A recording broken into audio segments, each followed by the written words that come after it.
Hello everyone, my name's Nick and welcome to Book Talk, where this time we will be taking a look at the seminal Dune by Frank Herbert. Now depending on when you see this video, a Dune film came out about a year ago and we're expecting a sequel in about another few months. Both of them are adaptations of this one book. It was split into two. And in my opinion, coming from someone who doesn't really like the act of splitting a single book into two different films, it was a good idea because this book kind of has an odd structure in that it feels like two books in one, even though the book itself is split into three books, which is a bit odd, but there you go. So for anyone who doesn't know what Dune is, you already do, because Dune is the grandfather of pretty much most sci-fi out there these days. Everyone looks back to the first Star Wars and thinks, oh, well, everyone rips off Star Wars these days. No, Star Wars was ripping off Dune. Tatooine, that's Arrakis. Luke Skywalker, that's Paul Atreides. Granted, it's not quite that simple, but what my point is that a lot of stuff these days is directly or indirectly inspired by what came in this book. And that makes my job a little bit difficult because I want to do it justice, and it deserves justice because, let's just cut to the chase, it's phenomenal. I've said before, there are reasons why some books are called legendary and classics, and this one is no different. Just quickly, for all those saying, oh, Dune was adapted into a film back in the 80s. Yes, it was, but I've personally never seen it, and I think other than all those who consider it a cult classic, most people just kind of forget about it. The new ones though, they're pretty accurate to the book, to be honest. So if you don't want to sit and read all of that, then you could do worse than a film, at least the first one, but you should absolutely be reading this book. Anyways, it's quite difficult to give a plot summary of this book because there is so much going on, but you basically start off with the House of Atreides on Caladan. And the House of Atreides is just one of many houses of the Galactic Empire. Not that one.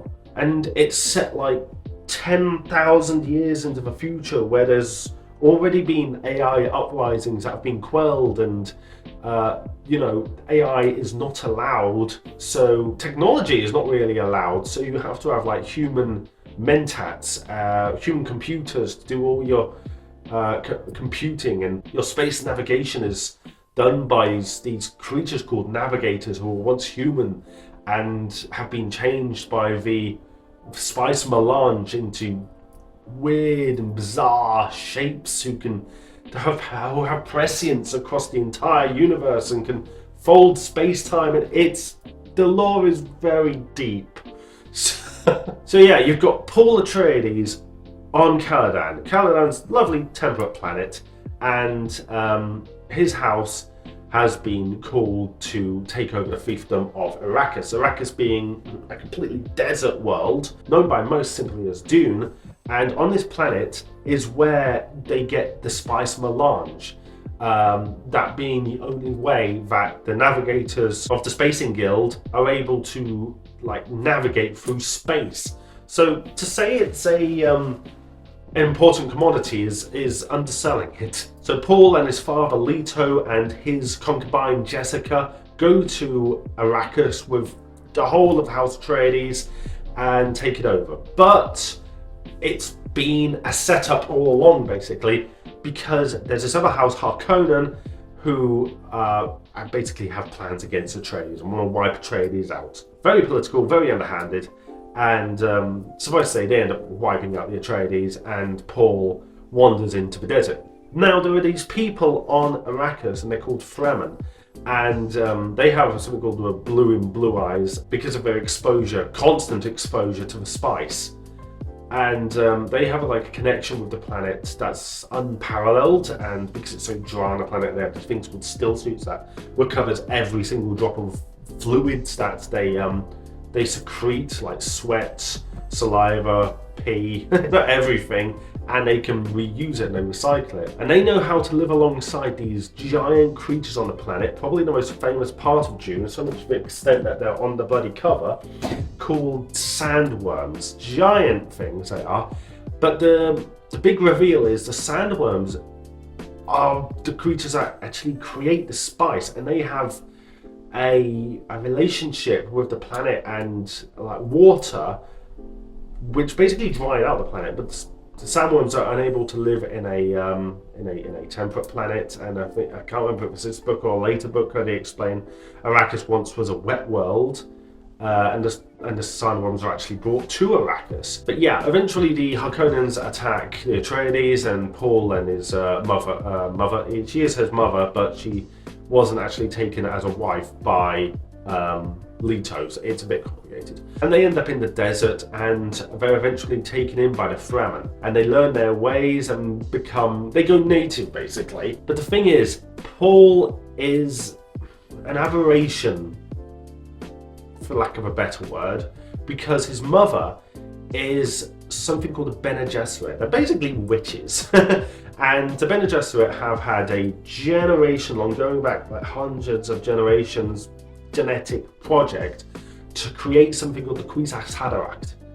And my wife complains that I can't even pronounce normal words, but I can pronounce all these sci-fi words absolutely fine. It's weird. And she was told by the Reverend Mother of the Bene Gesserit to produce a daughter, because, you know, she can do that. She's so in tune with her body that she can choose what sex she wants her baby to be. But because Leto wanted a son to continue on his legacy, and she loved him so much, she went against the demands of the Bene Gesserit and had a son. And it turns out that they were like one generation away from the Kwisatz Haderach. And so the Bene Gesserit are pissed about this. And Paul goes out into the desert and he takes vast amount of this spice melange. His eyes go blue, he starts having visions and stuff, and he sees a vision of it's turned into like a jihad across the universe. And it scares him. Golden Path, I think it's called. And he's destined to basically lead the Fremen into war across the entire universe to basically break the back of the Empire and free the peoples of the universe. But before he can do that, he has to kind of like subjugate them to put them back on track into a better future for everyone. As I say, the lore goes quite deep, and there are so many plot points going on that it's really difficult to summarize it in a relatively short video. And as with everything, I don't want to give away too much, and even though it sounds like I've said a whole lot of stuff, that's barely scratching the surface of Dune. Dune is so dense and so rich in its storytelling that I could sit here for the next couple of hours and I wouldn't be able to tell you the whole story. So really, the only thing you should do is read the book. So yeah, there is one of your classic sci-fis of all time, Dune, and read it, please read it. It's a bit of a heavy read, and a lot of the stuff, a lot of terms they use are quite complicated, especially if you don't know how to pronounce them, but it's definitely worth it. For future reference, it's Bene Gesserit, Kwisatz Haderach. The planet Dune's proper name is pronounced Arrakis. And then you've got other terms such as Muad'Dib and Sardaukar, which I'm not going to go into right now. Read the book. Anyways, my name's Nick. If you liked the video, then please subscribe. If you want me to take a look at a book in particular, then drop it down below in the comments. And other than that, have a great day, and I'll see you next time.